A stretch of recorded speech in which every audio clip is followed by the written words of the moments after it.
It's time we all talked about a serious problem in Monster Hunter World Iceborne. The problem? A lack of Yama Tsukami. There are so many monsters with so little time, so little space in this game, it's honestly a big crime. Look at all these environments and all these cool places. We have a serious lack of seriously cool faces. These new monsters are fantastic, their movesets are nice, but I wouldn't mind a few monsters free-turning in the ice. Boring expansion, especially ones who float in the air. Ones who suck, but not in a bad way, so much they are vacuum cleaned without care. If you're looking to find evidence of all that he's consumed, I'm confident in the consequence of this, you're doomed. So without further ado, and with plenty of time to savor it, let's talk about a monster who's surely a fan favorite. Ladies, gentlemen, and monsters of all ages, it's time to get Tentacle. No? Did that not sound as inviting as I wanted? Look, at least I tried. To put it simply, for those of you hunters who have only played in the New World, how would you like to fight a giant, flying, world-eater octopus? Yeah, okay, that sounds a little bit better. This monster has been given the short end of a stick here, no doubt, released all the way back in the second generation, and not seen again since outside of Frontier, the middle child of the Monster Hunter family. Middle child? No one cares about the middle child. So, for those less acquainted with him, today I'll be going over a bit about Yama Tsukami, his lore, his past, and the way he used to work, basically why you should want him to come back again, but then I'll be going over how to change him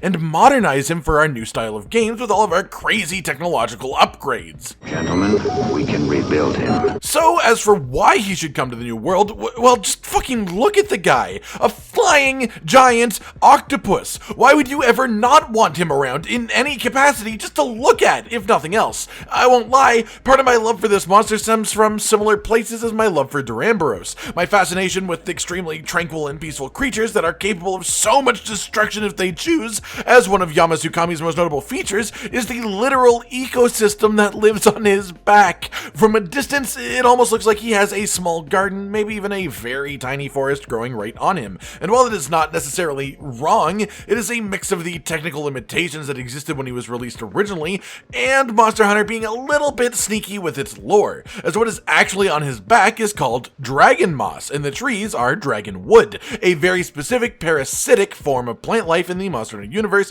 that is able to live on him because of his incredibly nutrient-rich blood and the unique environment that his back is, all due to what he eats. And as the saying goes, you are what you eat. And it is worth mentioning that in the old games, he was visually limited by the technology, but in the current era, I could totally see him covered in distinguishable plant life, each branch being noticeably separate compared to his current state just being a sort of vague green covering over his whole body. Because his everyday life is spent wandering near endlessly in search of his next meal, Yama Tsukami is technically an omnivore, definitely eating some smaller monsters or even a low-tier large monster purely by accident, on his way to sucking entire forests into his mouth, as his main prey is actually not prey in the technical sense, so much as his preferred meal is fertile soil. Yes, nutrient-rich dirt from the floor. His ability to contain, expel, and gather air allows him to suck in massive amounts of just everything in front of him that isn't nailed down to the floor, but also he pulls in some of the floor, so you have to really nail that shit down hard. Everything in front of him. Forests, animals, entire lakes. It doesn't matter to him. Yama Tsukami will eat whatever is between him and the fertile soil, as long as he gets to the fertile soil. As a result of both the fact that his main diet is this dirt, as well as all the rotting flesh he inevitably consumes along the way, he produces an extremely large amount of gas inside of his body. Oxygen.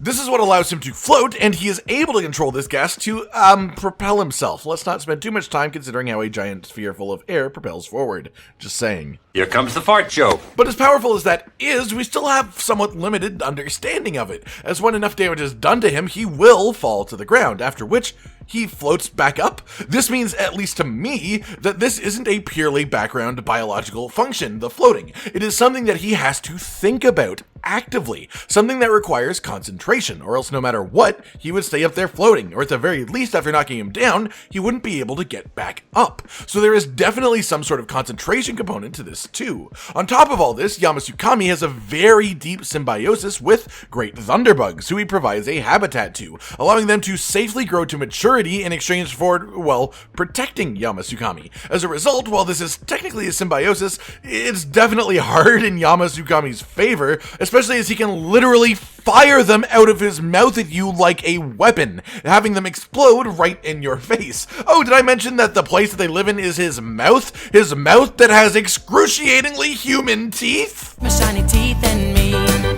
Maybe they'll get rid of those. I don't know. I go back and forth almost daily on whether or not I like this part of him. It's absolutely hilarious, don't get me wrong, no doubt about it. But, okay, as much as I love silly monsters and everything silly in these games, these teeth to me almost feel like forced silliness. He didn't need to have human teeth, and if he didn't have them, I don't think it would take much away from his biology at all. However, it would definitely make him considered more of a cool monster than a terrifying silly monster. So that's a consideration for sure. As for the fight itself, in its original iteration, it was a sort of half-siege fight, focused around a tiny circular area with a couple of different vertical levels. Lots of cool tentacle attacks, including one I just love that is just him spinning for ages, where the proper way to dodge it is to sheath your weapon and crouch. That's such a unique dodge mechanic in this series, and I'd love to see something like that translate over to the new world. In fact, a lot of his individual attacks would still be amazing. However, we would definitely need to revamp the context of it,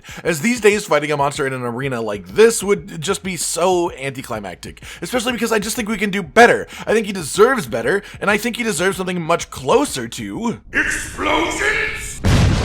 RageGamingVideos, the new king of the scripted, non-scripted quest. The vibrant, open-world map, but he only goes to set places at set times in the fight, and that's because I think this fight should be a proper mix between that type of scripted fight in an open area and our classic Zora Magdaros-style siege quests, simply due to his pure size, which, by the way, I think should be way bigger in the new world. These things live to be thousands of years old and are storied to literally eat entire forests and lakes in one gulp.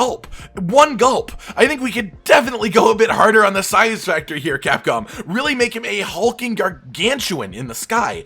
I'm gonna go through this one bit at a time here, mostly because I have a pretty vivid image of how this fight could look in my head. First up, when it comes to the basic attacks, the biggest change I think is more pin attacks. He uses his tentacles a ton, but let's be real here, he uses them the same as Glavnus would use his tail, as an example. He uses them for cutting, and for blunt damage, beating, but not really like tentacles would be used like tentacles, you know what I mean? Tentacles. Yeah. I mean that tentacles have suckers. What recently updated mechanic would work really, really well with suckers? Pins, grabs, whatever you want to call them. When a monster grapples a hunter and you just sort of have to flail as an animation plays out because you got hit by a particularly nasty attack. Well, why not have that be a main staying point of this fight? Why not have the tentacle attacks be pointy at the end, just like his tentacles actually are, because they are pointy at the end, but if you get hit by an inner bit of it, it initiates a pin, either with an actual attack animation to follow, or maybe just flings you far away. No damage, but it repositions you against your will. I could see that being a big staple of this fight. For context, I picture this in a full map, something like the ancient forest as a pure example, but much more open, like some of the areas are just open, lush, green fields.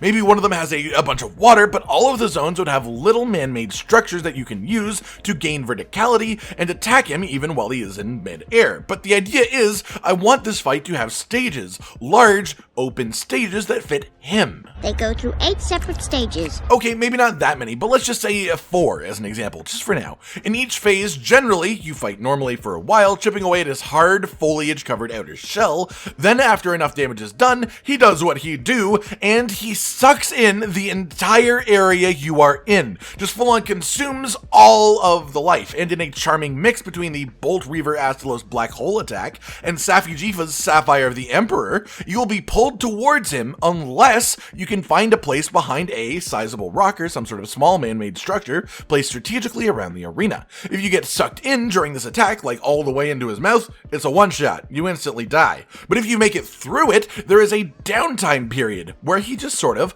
falls to the ground like he used to do, and he just sort of sits there literally catching his breath. The next move is, well, for us, to enter his mouth. Here comes the airplane! In here, which would essentially feel like a moving, living, breathing cave, you would have to fight off waves of great thunderbugs while doing as much internal damage to Yama Tsukami as possible, before eventually being spit back out. He flies off to the next area and the process repeats. This is my main goal here. Maybe it is too gimmicky, but it works in my brain, and I think it would be a particularly unique and interesting fight to have in the game, even if not necessarily one that you would want to grind and farm over and over and over again. There is also, of course, room for a particularly intense final zone like RageGamingVideos has, but I feel like in this fight the difficulty of each stage would be defined by the environment of the area, not by him acting differently, but something like the first area has lots of hidey helpful rocks and little scaffolding bits, lots of them. You can use them to go around and hit him midair and all that stuff. The second area has less, so on and so forth, to the point that some of these zones could even have aggressive small monsters as part of the quest, only to have you watch them get sucked up in the absolute horror that is Yama Tsukami consuming an ecosystem in one breath. Imagine if the last zone, there's something like a great jaggrass just wandering around just because, and he just sucks it up. The last sucking in phase, he literally consumes an entire large monster in front of you.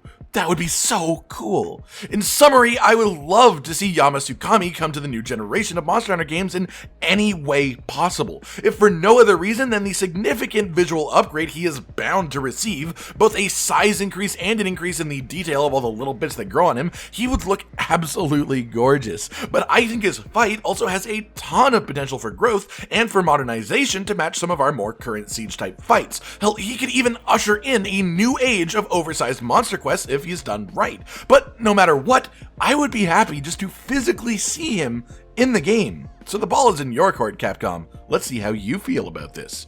Alright everyone, I've been Con Dinosaur, and this has been Yama Tsukami, and the potential of his return to the Monster Hunter series in the future. Do you agree with my passion for this monster? Do you think he should keep his teeth or visit a dentist to have them removed? Like if you liked the video, subscribe and hit the notification bell for more, and most importantly, ladies and gentlemen, until next time, stay sweet. This is the brand new outro to tell you all the things that you do that we love, so let's start with something simple and say, oh, we love your eyes. When they're watching us play video games, we make a bunch of jokes that are kinda lame, or when they gaze upon our failures as we try to kill the monsters or report important news about the Kingdom Animalia. Rage, Continent, Hollow, we're all here, talking about the things you want to hear, so if you want to be the first to hear, like and subscribe and the bell and we'll cheer. Some of you are patrons even though we are all the noobs and you're the pros. There's nothing we can do to thank you. No, really, there's nothing we could possibly do. Goodbye.